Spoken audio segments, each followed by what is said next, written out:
Good to be with you today. Bert, that warm, humid weather in Illinois, I grew up there. It's great for the tomatoes. So there are some benefits to it as well.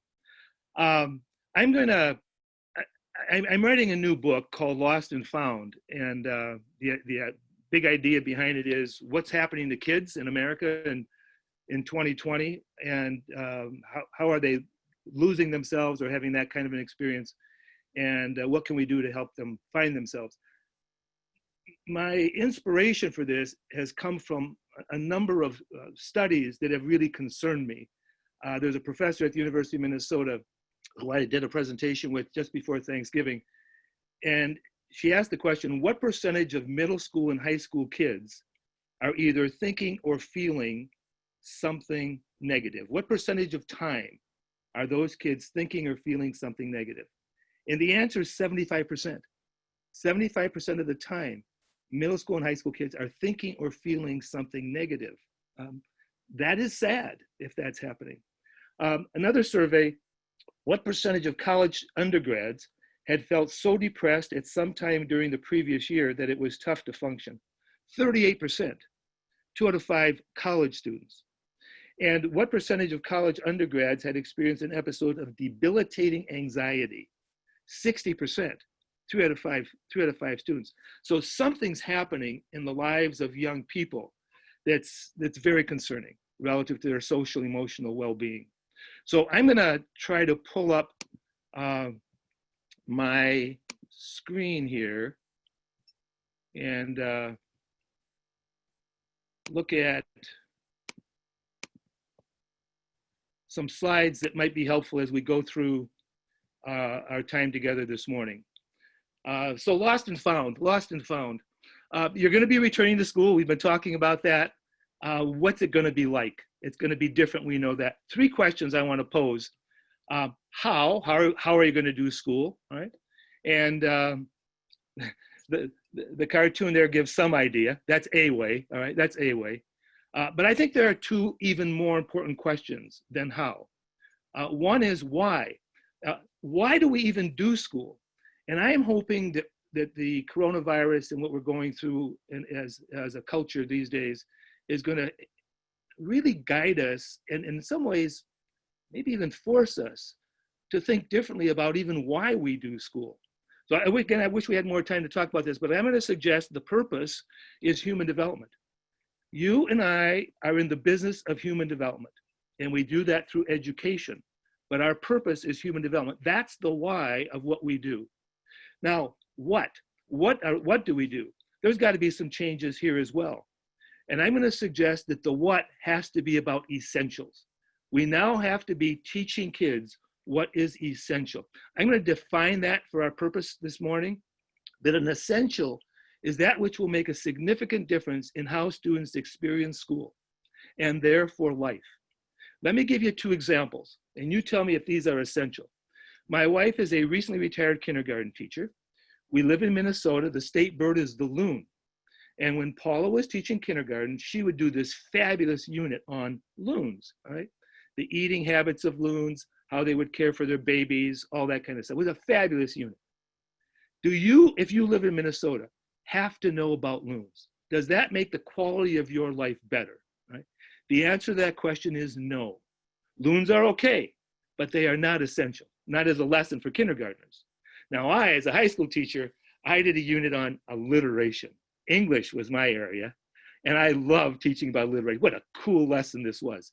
If you go up and down my block in St. Paul right now and ask people on my block if any of them know what alliteration is, they will look at you strangely, all right? So alliteration is not essential. Now here's what I've come to realize. While Paula and I were doing things with our students that were not essential, we were eliminating or avoiding some things that were essential. I'll own that. And I'm suggesting that one question that we have to ask is not just how do we go back to school, but what are we doing in school that is providing kids with some things that are essential. So our theme for this morning is alignment. I want to suggest this as a way of understanding a human being. And I'm going to use my granddaughter Maggie as an example. let this red circle, we're going to let this red circle represent our core or Maggie's core. And there are three really important things in a human being's core. The first one is identity. At Maggie's core, she is a unique being. She has a unique identity. She has two sisters, a brother. She's not to be them. She has a unique identity. She also has worth. And Maggie has worth and value because of who she is, not because of what she does.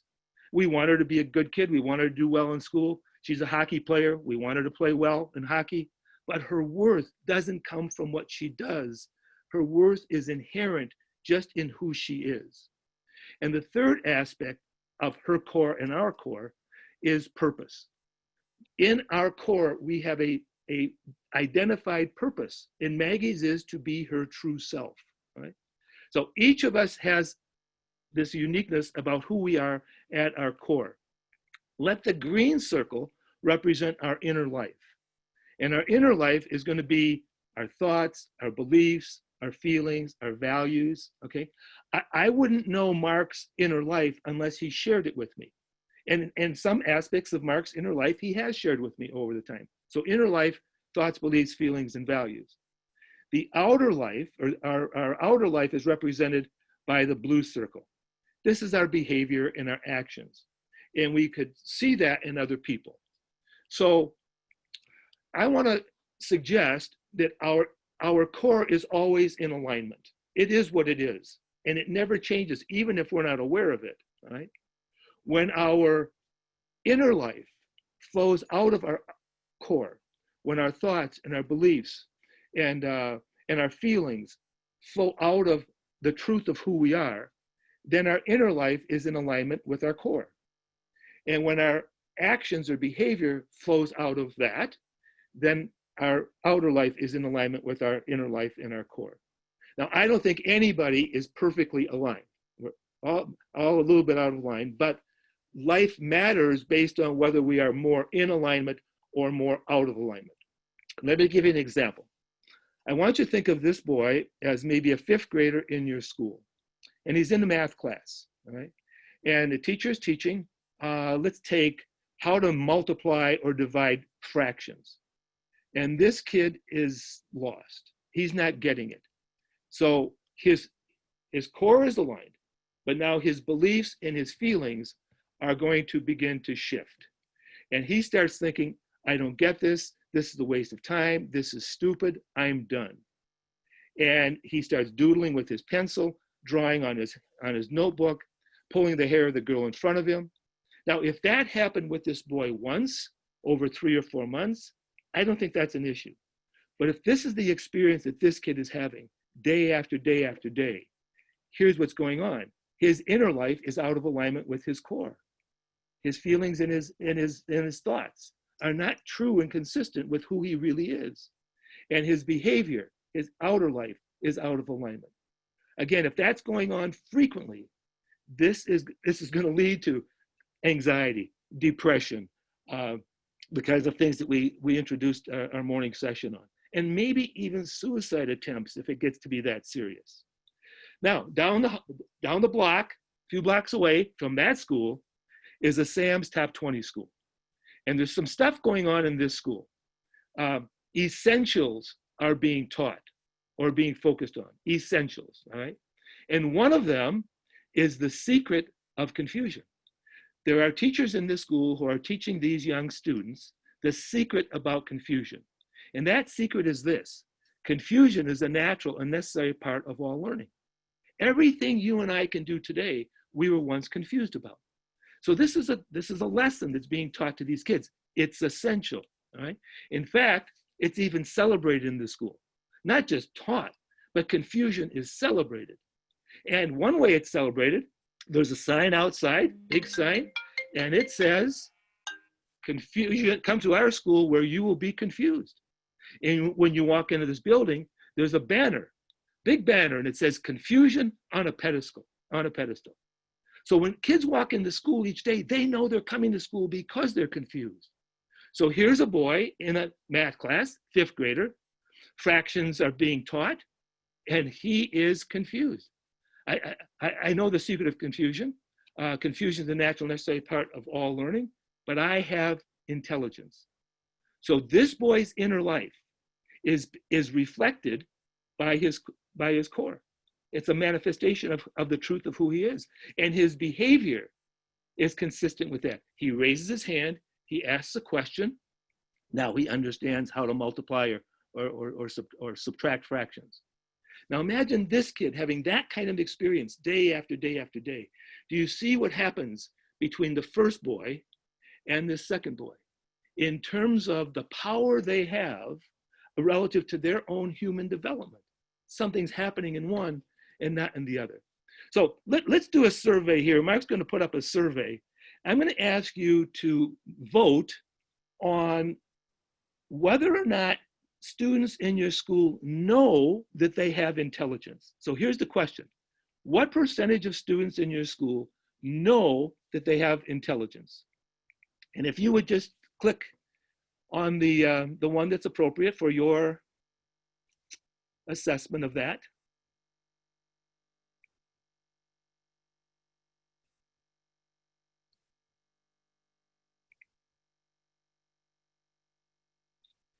So here's what we're saying, if I'm reading this right. About 60, maybe a little bit more, 60, 70%, 70%, we believe that 70% of our students do not know that they have intelligence. Now, what's the impact of that? How is it that we've been teaching loons and we've been teaching alliteration without students even knowing that they have intelligence? And what's it like to go through an American school day after day after day without knowing, feeling, believing that we have intelligence? At Top 20 Training, we're not interested in having kids feel good. That's not what we're trying to do here. We simply want them to know the truth about themselves. And the truth is that all kids have intelligence. Now, if you look at the stats, 2 of the 31 people with us today believe that all the kids in their school know that they have intelligence, right? We're missing something, my friends. So what is the greatest, let me clear this from my screen. What's the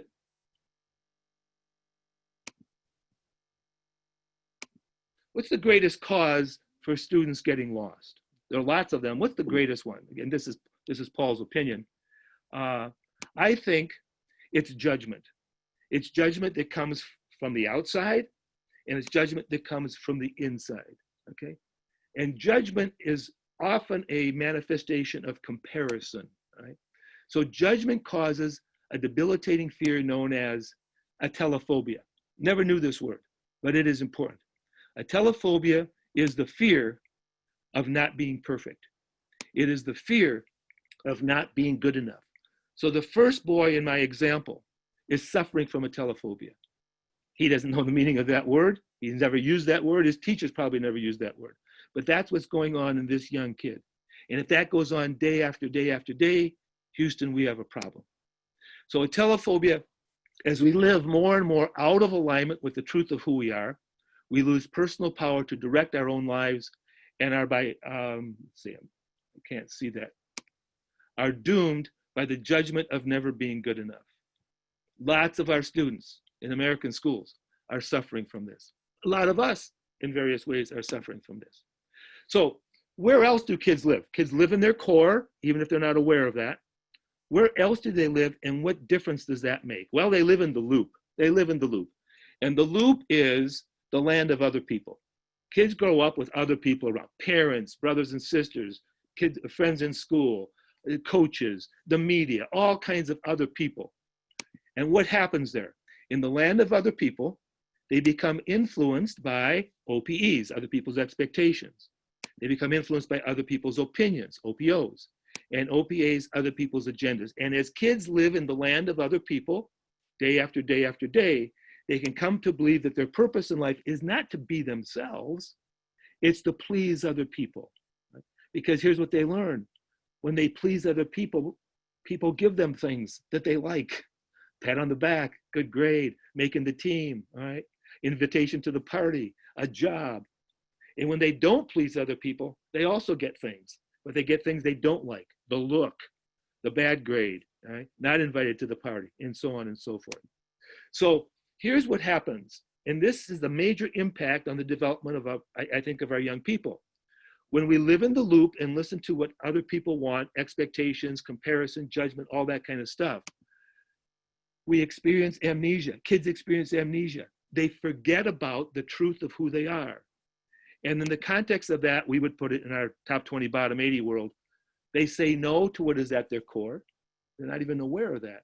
And they say yes to what's going on at their circumference or in the land of other people.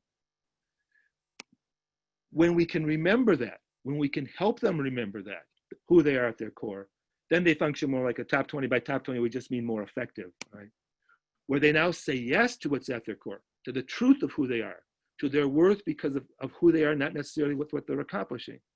And they say no to what's on the loop, especially no to the things that are not in their best interest, that do not lead to human development. So let me give you an example.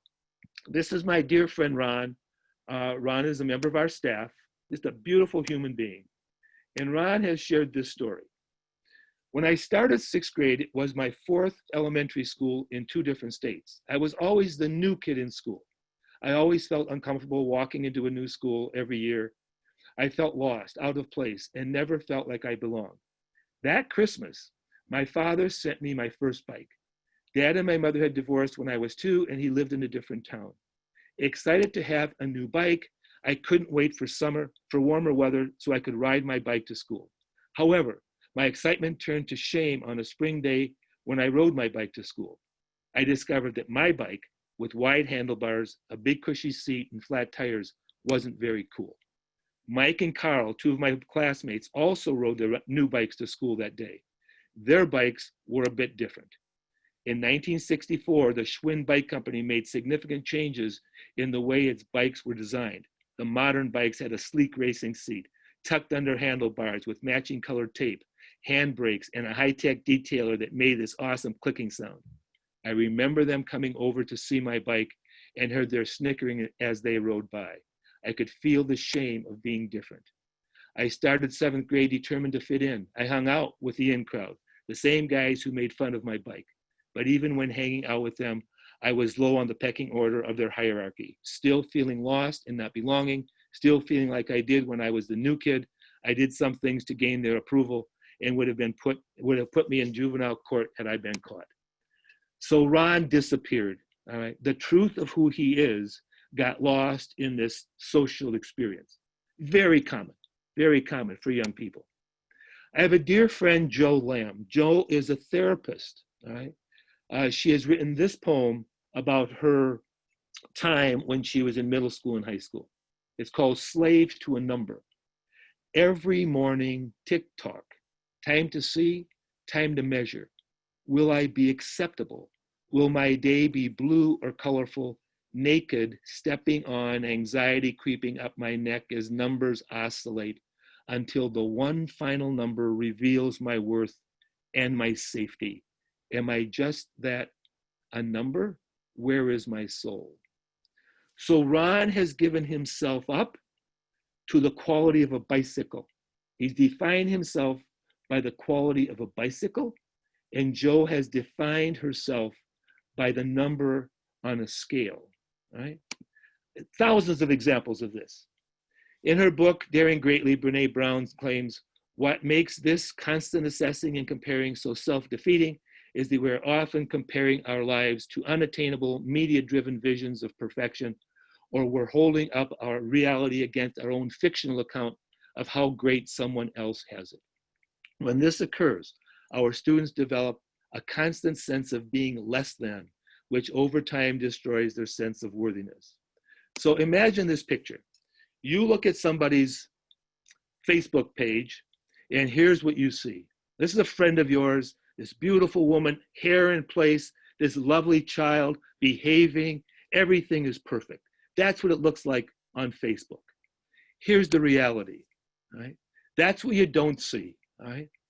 But we don't compare ourselves to the picture on the right. We compare ourselves to the picture on the left. And young people are doing this over and over and again because of the prevalence of social media. They're seeing their kids their friends having fun. their friends succeeding, their friends at the party, and they don't see the mess that's also in their friend's life.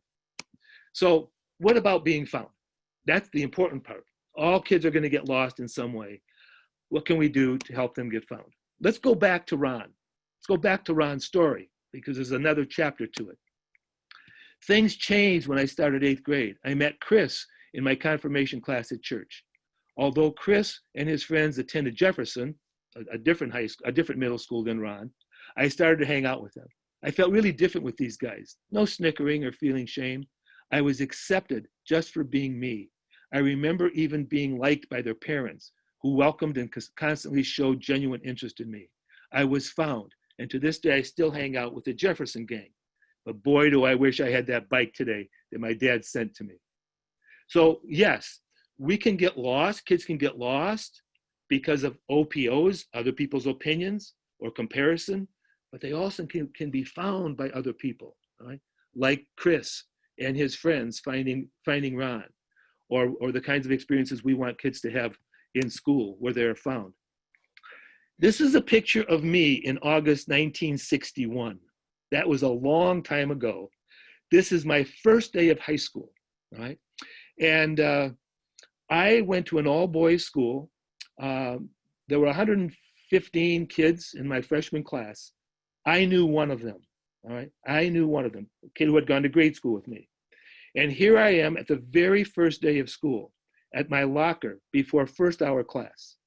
And as I'm standing there, Jody Kaler came up to me. Jody and I had played basketball against each other in grade school, right? So we knew each other. We weren't friends, but we knew each other. And Jody starts talking to me. And it's about time for the bell. And Jody says, I think we're in first hour class together. And then he says 5 of the most powerful words I have ever heard in my life.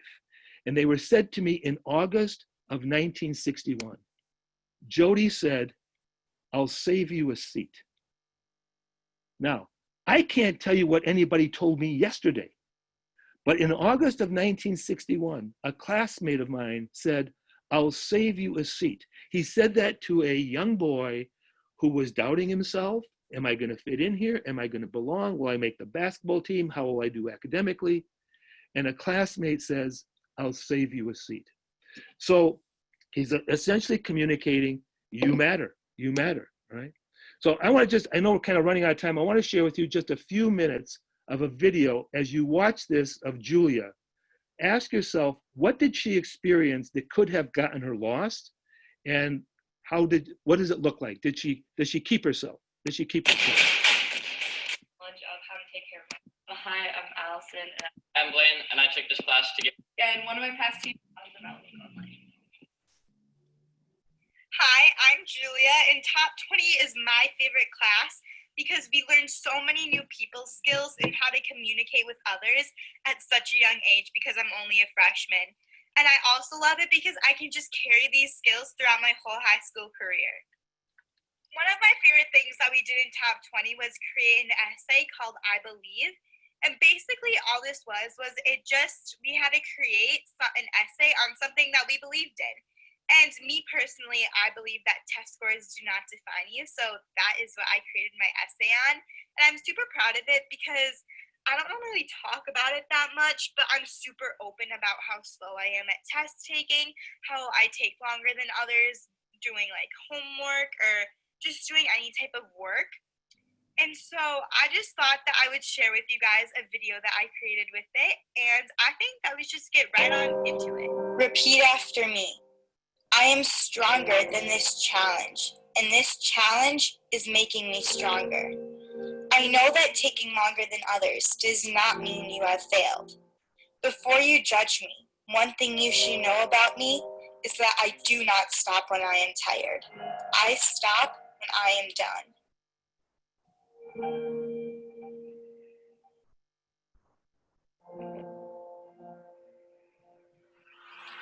I am Julia Gray, and I believe that test scores do not define you. I rarely get A's on my tests. And I know you probably are thinking that I'm dumb, I'm stupid, that I'm going to go nowhere in life that I won't get into a college, and you might be asking yourself, why and how is she still even trying? I don't know how, but I do know why. I've stayed after school for hours to finish a 40-question test, because apparently an hour and a half of class time to complete it isn't long enough. I've gone into a special room to get away from noise of where people are flipping test pages before I am. I've had multiple tutors, ever since first grade when I was put into what's called a learning lab, which I dreaded going to because it was known as the dumb kid class. I'm gonna stop there.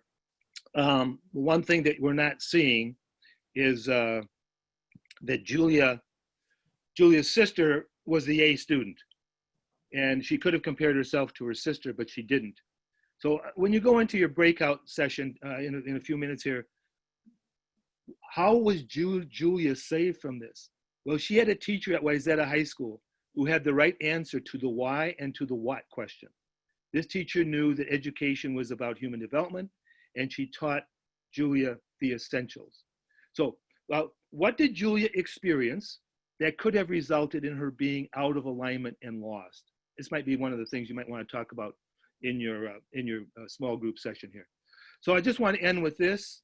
Our school, think of this for your school. Our school is a finding place, not a place where kids get lost, but it's a finding place where students experience belonging, hear you matter every day, and proclaim the truth of who they are. If you would like the video of Julia, just send me an email. My purpose in life is to get that into every school in America. So if you want that video, email me and I'll send it to you. Mark, thanks so much for the opportunity.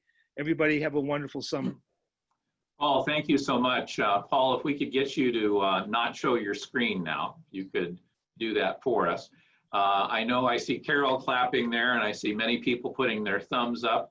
Thank you, everyone, for participating today. Paul, your message is really powerful, and we really appreciate it.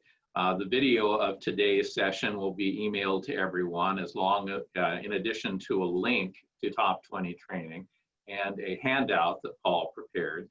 And Paul will also make that video available that way, so it'll be easy. And Jim will contact you to get it so we can go ahead and make it available to everyone who's participating right now, and also those who signed up for the session, but look at the recording instead because they weren't able to join us.